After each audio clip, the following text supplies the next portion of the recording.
اعوذ باللہ من الشیطان الرجیم بسم اللہ الرحمن الرحیم وَكَذَلِكَ أَنزَلْنَاهُ حُكْمًا عَرَبِيًّا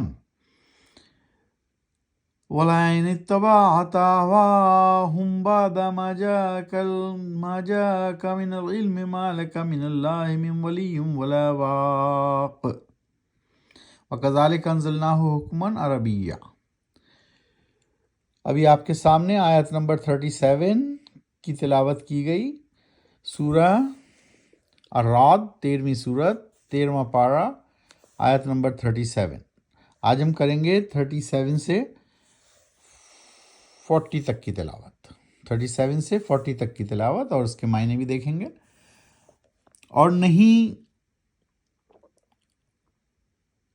انہی ہدایات کے ساتھ نازل کیا ہے ہم نے اے نبی صلی اللہ علیہ وآلہ وسلم قرآن کے احکام عربی میں، اور انہی ہدایت کے ساتھ۔ اور البتہ اگر پیروی کی اے نبی تم نے ان کی، یعنی کفار کی خواہشات کی، اس کے بعد بھی کہ آ چکا ہے تمہارے پاس حقیقی علم وحی کا، تو نہیں ہوگا تمہارے لیے مقابلے میں اللہ کے کوئی ولی، کام بنانے والا، اور نہ ہی کوئی بچانے والا۔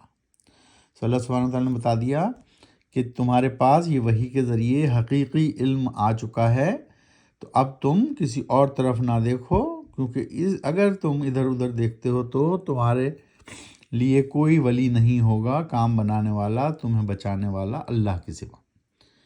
آیت نمبر 38، وَلَقَدْ أَرْسَلْنَا رُسُلًا مِّن قَبْلِكَ وَجَعَلْنَا لَهُمْ أَزْوَاجًا وَذُرِّيَّةً وَمَا كَانَ لِرَسُولٍ أَن يَأْتِيَ بِآيَاتٍ إِلَّا بِإِذْنِ اللَّهِ لِكُلِّ أَجَلٍ کتاب۔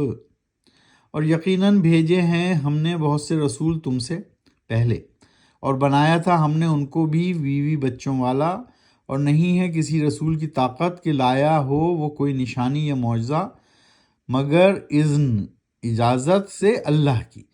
اگر کوئی رسول کوئی معجزہ دکھاتا ہے تو وہ صرف اللہ کی اجازت کے ساتھ ہی ہو سکتا ہے۔ ہر اجل کیا وعدہ، حکم کا وقت جو لکھا ہوا ہے کتاب میں، اللہ باذن اللہ، لکل اجل کتاب، اور یہ سارا کچھ کتاب میں لکھا ہوا ہے، وعدہ، حکم کا وقت لکھا ہوا ہے۔ 39، یمحو اللہ ما یشاء ویثبت وعندہ ام الکتاب، مٹا دیتا ہے اللہ جو وہ چاہتا ہے، اور ثابت قدم رکھتا ہے جس کو وہ چاہتا ہے، اور اسی کے پاس ہے ام الکتاب یعنی بنیادی کتاب۔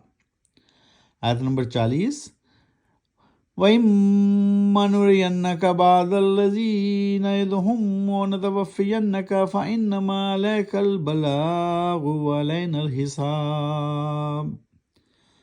اور اگر ہم چاہیں تو دکھا دیں ہم تم کو اے محمد صلی اللہ علیہ وسلم کچھ حصہ اس عذاب کا جس سے ڈرا رہے ہیں ہم ان کو، یعنی کفار کو، ان کے برے انجام کے آنے سے پہلے، یا اٹھا لیں ہم تم کو اے نبی صلی اللہ علیہ وسلم، پھر یقیناً تمہارا کام صرف پیغام پہنچانا ہے، اور ہمارا کام ہے حساب لینا، تو تم ہمارا پیغام پہنچا دو، اور اس کے بعد ہم ان سے حساب لے لیں گے۔ تو اس طرح آج ہم نے 37 سے 40 تک کی تلاوت کی، اور اس کا ترجمہ بھی پڑھا۔ سورہ ہے سورہ رعد، پارہ نمبر 13۔ صدق اللہ العظیم۔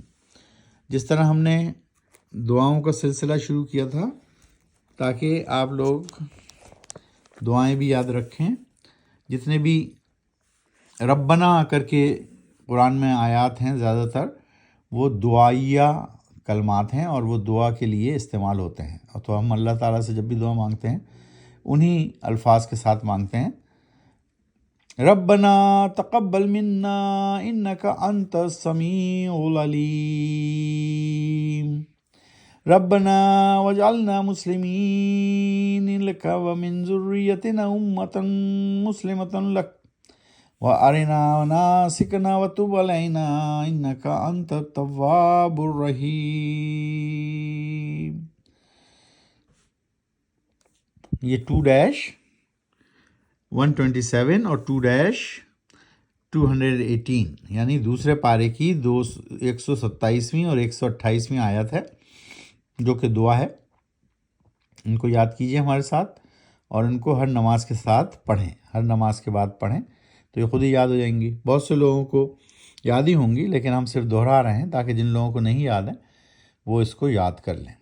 ربنا تقبل منا انک انت السمیع العلیم ربنا وجعلنا مسلمین لک ومن ذریتنا امۃ مسلمۃ لک وارنا مناسکنا وتب علینا انک انت التواب الرحیم۔